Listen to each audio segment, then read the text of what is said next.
सफलता ऐसे नहीं देखी जा सकती कि कौन कहां पहुंचा। सफलता ऐसे नापिए कि किसने कितनी चुनौतियों का सामना किया आगे बढ़ने के लिए। What are the odds? चुनौतियां क्या थी, बाधाएं क्या थी?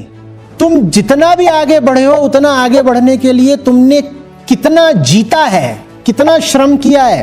तुम जितना भी आगे बढ़े हो उतना आगे बढ़ने के लिए तुमने किसको परास्त करा है, मेहनत कितनी लगी है तुम्हें, तुम्हारा रास्ता कठिन और कंटकाकीर्ण कितना था। यह चीज तय करेगी कि तुम सफल कितने कहलाओगे। नियम है कि major success against the odds. अपने आप से भी यही पूछा करो, जो कुछ मैंने पाया है कितनी चुनौतियों को हरा कर पाया है। अगर चुनौतियों को हराए बिना पा लिया है तो बेकार। आपके भीतर जो कुछ ऐसा है कि खत्म होना चाहिए, लक्ष्य बनाओ जो उसे खत्म ही कर दे।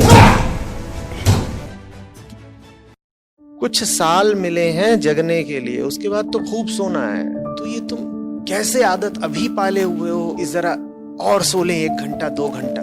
भीतर एक चेतना होनी चाहिए, लगातार एक गूंज होनी चाहिए कि लंबे पांव पसार करके अनंत समय के लिए सो जाने की घड़ी कभी भी आ सकती है। उससे पहले थोड़ा जग ले भाई, कि ऐसा है कि अभी मान लो जीने के लिए तुम्हें अधिक से अधिक 30-40 साल और हैं, उसमें भी तुमने 1/3 समय माने 10-15 वर्ष सो के गुजार दिए। जब भीतर ये नगाड़ा बजता रहता है ना, समय का डंका, घड़ी की चोट, तो अपने आप फिर खड़े हो जाओगे उठ के। सोने की आदत कहाँ गई है, कहाँ गई हमें नहीं पता, थी याद भी नहीं, कब छूट गई, कैसे छूट गई।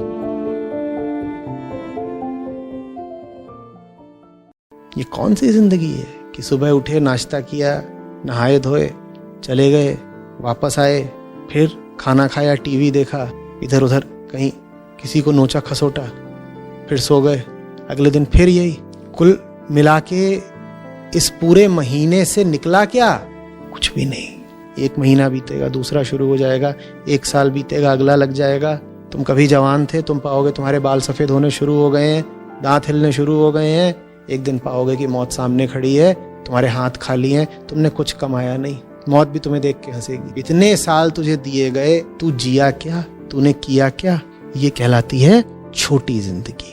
ये हो सकता है 80 साल 90 साल लंबी भी हो, लेकिन 80-90 साल लंबी होकर भी ये जिंदगी है बहुत छोटी।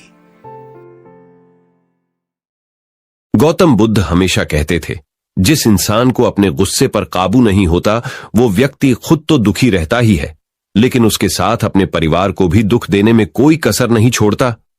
एक दिन की बात है, गौतम बुद्ध एक गांव में अपना प्रवचन दे रहे थे। तभी एक व्यक्ति बीच प्रवचन में खड़ा हुआ और बोला, हे महात्मा, मुझे कुछ समझ नहीं आ रहा। बुद्ध उस व्यक्ति से बोले, क्यों, क्या हुआ, अपनी समस्या को जरा विस्तार में बताओ। व्यक्ति बुद्ध से बोला, मैं हर बार अपने गुस्से को काबू में रखने की कोशिश करता हूं, लेकिन बिना वजह किसी न किसी पर गुस्सा कर बैठता हूं, जिस वजह से मुझसे मेरा परिवार तक सीधे मुंह बात करना पसंद नहीं करता। बुद्ध उस व्यक्ति से बोले, गुस्से पर काबू पाने का एक सरल मार्ग है।